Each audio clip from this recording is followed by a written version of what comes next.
Dua Lipa on BBC Radio Wiltshire, and we're good. 12 minutes after 4. This is Graham Rogers with you through till 6. James Threlfall is with you for Friday evening. James for Wiltshire Live tonight from 6, and he'll be in for a chat with us a little bit later on as well. Well, this is believed to cost around £2 billion in England a year. People over the age of 65 falling over. It's actually the biggest cause of non-fatal injuries in the age group. It means 4 million bed days a year. But researchers at the University of Bath have been looking into how virtual reality could help and actually prevent some of these falls. Dr. Pooya Soltani is one of them, and he's with us this afternoon. Let's start with why. Why older people seemingly fall over more than other people? So we usually maintain our balance using our vision, body parts such as hands and legs, and the system inside our brain.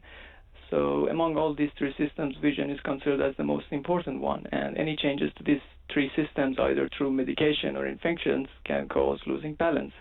As we grow older, around 1/3 of older adults experience some degrees of falls or losing balance, which can put their independent functionality at risk. So basically, it's a matter of age, really.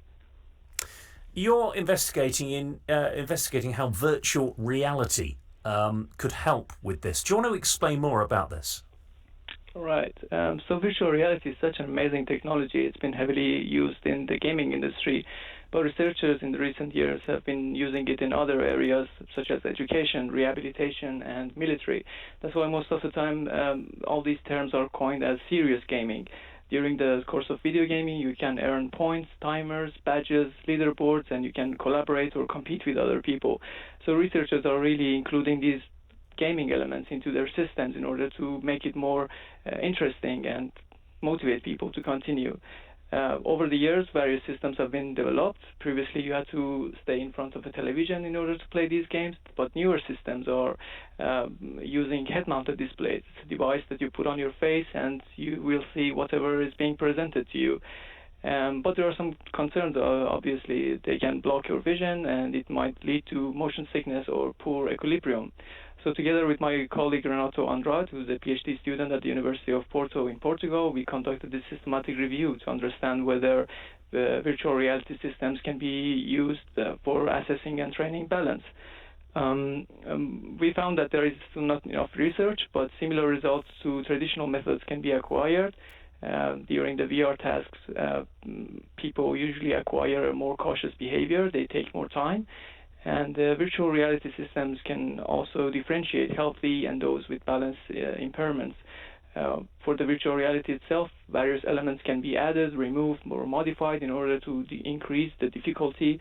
So in terms of safety, we found that older adults still need assistance when using these systems, and it's better to start with a simple scenario, and then as they gain more experience, it's better to increase the duration and exposure of to the system.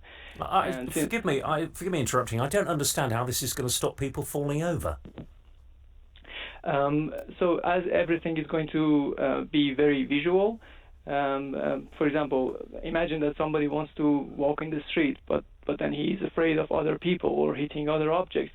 So the same training system can be replicated inside virtual reality, and then you can start with fewer items in the scene, for example, fewer people, and then as people get more experience dealing with these objects or handling these objects, they can other objects can be added to the virtual reality. So this is having a go in a situation that makes you nervous, doing it in a safe place using virtual reality technology to build your confidence before you take it outside. That's right, and as you gain more experience, you can the whole training scenario can be closer and closer to the real world scenario. This is something that was not possible in the past with the traditional methods, but then virtual reality is providing all these opportunities, and systems are getting cheaper, so good times. It's an interesting one, isn't it? Well, good to talk to you this afternoon. Thank you for explaining that, Dr. Pooya Soltani from the University of Bath on BBC Radio Wiltshire. BBC Radio Wiltshire. We took you to the games you couldn't get to.